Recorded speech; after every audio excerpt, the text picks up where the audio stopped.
Hello, my beautiful souls! Welcome sa ating tarot reading sessions. Keep in mind, general reading po ito. Maring mag-resonate, maring hindi. Kunin nyo na lang po kung para sa inyo and leave the rest. Maring mag-shift na energies or magkabaliktad ang sitwasyon. Kaya kayo na pong bahala kung saan kayo nakalugar sa reading natin. Okay, let's see.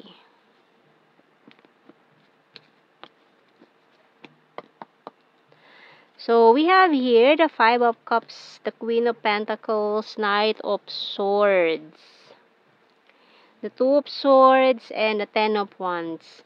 Ace of Cups, the Devil, and the King of Swords. So, yung bottom card natin, Chariot card. Okay. So, may specific signs tayo dito ng Libra and Cancer energy. Okay. And Capricorn. Ayan. So, tingnan natin sa mga signs and symbol cards natin. Mukhang may mga desisyon na pinagsisisihan dito. Ayan. Na mukhang nagdesisyon ng pabara-bara na hindi pinag-isipan ng mabuti. Kumbaga, para kasing may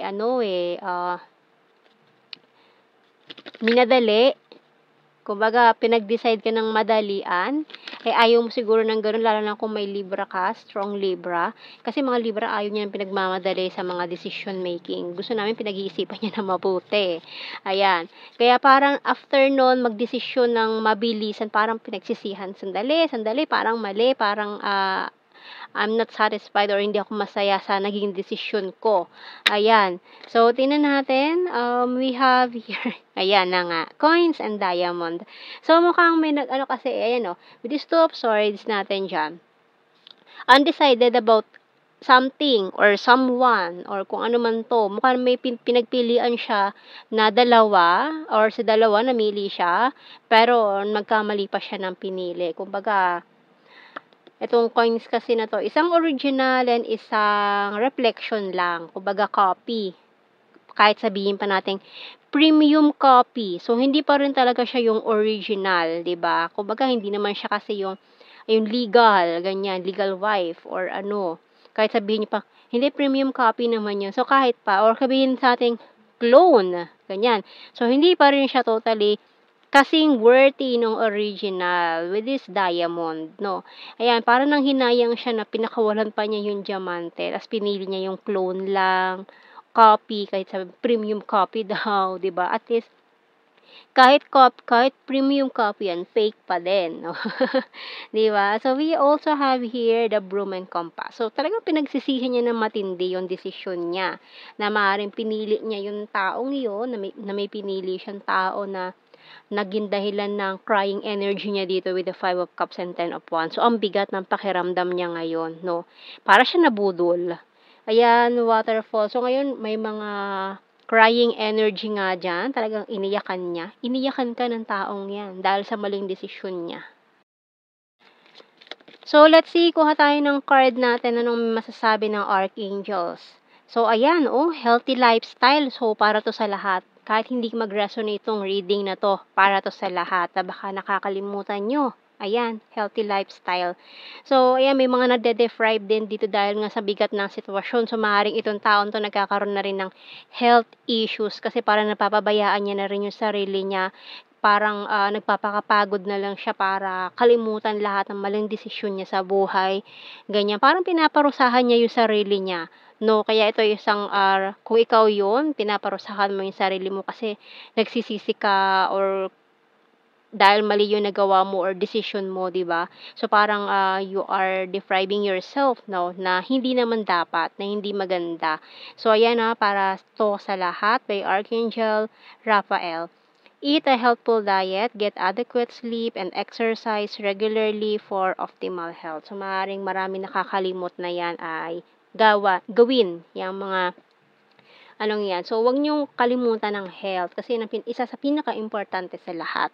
Okay, so tingnan natin sa mga tarot messages, oracle cards. So, mukhang itong person na ito ay talagang hindi magandang itsura din, no? Talagang namayat, na-stress, 'di ba? Dahil pinagsisihan niya ng bonggang-bongga itong desisyon niya na ito na talagang halos, batukan niya yung sarili niya, ganyan, saktan niya na yung sarili niya kasi talagang nanghinayang. Ang laki ng panghihinayang. Business is business. I have multiple opportunities. Feeling betrayed. I want commitment. Can you forgive me? So, ayan, asking for your forgiveness kasi yung pinili niya is having this karmic energy with the coins. Pero, nasa kanya naman ang compass. Ayan, nasa kanya naman ang compass. Kaya, hindi naman siya totally naliligaw ng landas. So, kailangan lang niya mag-grounding muna. Connect with nature. Kasi mukhang na ano siya na disconnect. Ayan. Para siya naliligaw na tupa ngayon na kailangan ng magpapastol sa kanya kasi naliligaw talaga itong taong to. Ayan the struggle is real. Sorry, I'm wasted. Ayan lagi panlasing, 'di ba? Maring itong message na to isend niya habang siya ay in the influence of alcohol, ganyan. Can we start again? Bottom card is being defensive. So, ayan.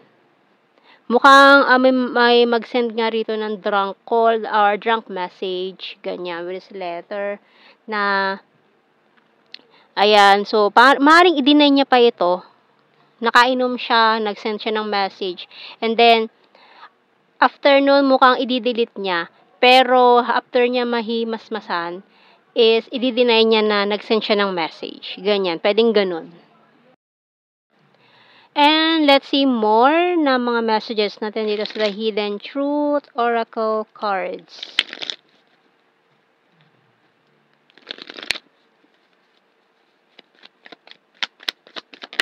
Oops.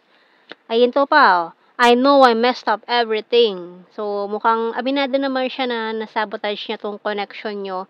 Kasi this person may piniling iba na pinagsisihan niya ng malala. Ayan. And I wish I could take back my words. So, may mga masasakit din siyang words na nabitawan sa iyo before na pinagsisisihan niya rin. We will be together again. I hope that you can forgive me one day. I feel you leaving me behind. We need to let each other go. I don't react when people mention you and I hid who I'm really am from you. So, maaaring pati yung feelings niya hanggang ngayon, tinatago lang niya yan. Parang ayaw niya sabihin pa sa'yo tong feelings na to, pero hanggang ngayon, this person, meron pa rin siyang feelings for you, no? Na tinatago lang niya, maaaring kung sila pa rin ng taong pinili niya, this person is just pretending na they are happy, nagpe-pretend lang siya, I wish I had treated you better. So, talagang ang tindi ng pagsisisi, panghihinayang nitong taong ito na ganun humantong dahil sa maling desisyon niya. Akala niya siguro nakakuha na siya ng diamante, hindi pala. So, bato lang pala yon. So, ikaw pala yung diamante na binitawan niya. So, okay, tingnan natin, kuha tayo ng initial.